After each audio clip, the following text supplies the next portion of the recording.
অন্নপূর্ণা ভান্ডারে form পূরণ June মাসের 1 তারিখ থেকে শুরু হয়েছে।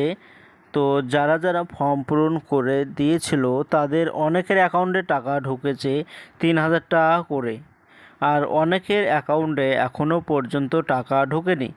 কয়েকদিন আগে অন্নপূর্ণা ভান্ডারের ফর্ম পূরণ এবার থেকে অনলাইনে শুরু হয়েছে।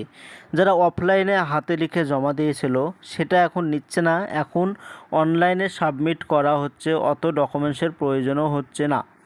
তো যারা যারা অফলাইনে ফর্ম পূরণ করেছিল, যারা ফর্ম নিয়ে লিখে জমা দিয়েছিল তাদের ভিতরে অনেকেই টাকা পেয়েছে 3 তারিখে, অনেকেই টাকা এখনও পর্যন্ত পায়নি। তো কী কারণে টাকা পায়নি বিস্তারিত জানতে ভিডিওটি সম্পূর্ণভাবে দেখতে থাকুন। আমাদের এই চ্যানেল থেকে অনলাইনে সব রকমের তথ্য সবার আগে দিয়ে থাকি। চ্যানেলটিকে সাবস্ক্রাইব করে পাশে থাকবেন যাতে ভিডিওগুলো সবার আগে আপনার কাছে পৌঁছে যায়। অন্নপূর্ণা ভান্ডারের ফর্ম যারা 2 তারিখের ভিতরে যারা জমা দিয়েছিল আইসিডিএসের কর্মীদের হাতে, তাদের অ্যাকাউন্টে 3,000 টাকা করে ঢুকেছে। প্রায় 28 লক্ষ মেয়েদের অ্যাকাউন্টে টাকা ঢুকেছে 3,000 টাকা করে। তারপরে যারা জমা দিয়েছে তারপরেও কিছু মানুষের টাকা অ্যাকাউন্টে ঢুকেছে, তারপরে অনেকে জমা দিয়েছে, এখন পর্যন্ত তারা টাকা পায়নি। হতে পারে এই মাসে আর টাকা নাও দিতে পারে, সামনের মাস থেকে আবারও দিতে পারে, এরকমটাই শোনা যাচ্ছে। অন্নপূর্ণা ভান্ডারের ফর্ম অনেকের সাবমিট হয়ে গিয়েছে, জমা হয়ে গিয়েছে, তাও টাকা পায়নি, এরকম অনেক মহিলার হয়েছে। তো টাকা না পাওয়ার কারণ হচ্ছে যদি ডিবিটি লিঙ্ক না থাকে তাহলে অ্যাকাউন্টে টাকা পাবেন না। অর্থাৎ আপনার আধার নম্বরের সঙ্গে যেই অ্যাকাউন্ট লিঙ্ক থাকবে সেই অ্যাকাউন্টে টাকা দেওয়া হবে।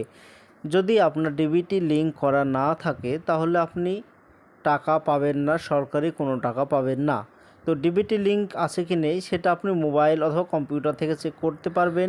আপনার মোবাইল অথবা কম্পিউটার থেকে যে কোনো একটি ব্রাউজার ওপেন করবেন এবং সার্চ অপশানে এসে লিখবেন UIDAI, এটি লিখে সার্চ করে দেবেন। এবার প্রথমে দেখতে পাচ্ছেন এটাই হচ্ছে আধারের অফিসিয়াল ওয়েবসাইট। তো প্রথমে এই লেখাতে আপনি ক্লিক করে দেবেন। তো এরকম একটি পেজ চলে আসবে। তো উপরে মাই আধার লেখা আছে, এটাতে ক্লিক করবেন। এরপরে এখানে চেক আধার স্ট্যাটাস লেখা আছে, এই লেখাতে ক্লিক করে দেবেন। এরপরে এইখানে লগ ইন করতে বলছে, তো লগ ইনে ক্লিক করে আপনার আধার নম্বর বসিয়ে দেবেন। এরপরে ক্যাপচার কোড সঠিকভাবে বসিয়ে দেবেন।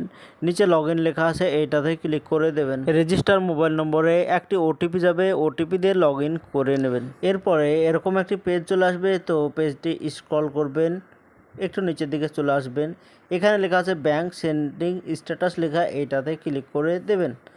এরপরে এইখানে আপনি দেখতে পাচ্ছেন bank name Punjab national bank, bank select করা আছে আর অ্যাক্টিভ দেখাচ্ছে, মানে আমার এই আধার নম্বরের সঙ্গে ডিবিটি লিঙ্ক করা আছে, মানে ব্যাংক অ্যাকাউন্ট লিঙ্ক করা আছে। তো সরকারি যে কোনো প্রকল্পের টাকা এই অ্যাকাউন্টে ঢুকবে। তো আপনার যদি এখানে ব্যাংক অ্যাকাউন্ট না দেখায় তাহলে ডিবিটি লিঙ্ক করা নেই, আপনি ব্যাংকে গিয়ে ডিবিটি লিঙ্ক করিয়ে আসবেন। তো এটাই ছিল আজকের জন্য ছোট্ট ভিডিও। এরকম নতুন নতুন ভিডিও আমরা এই চ্যানেলে আপলোড দিয়ে থাকি, চ্যানেলটিকে সাবস্ক্রাইব করে পাশে থাকবেন।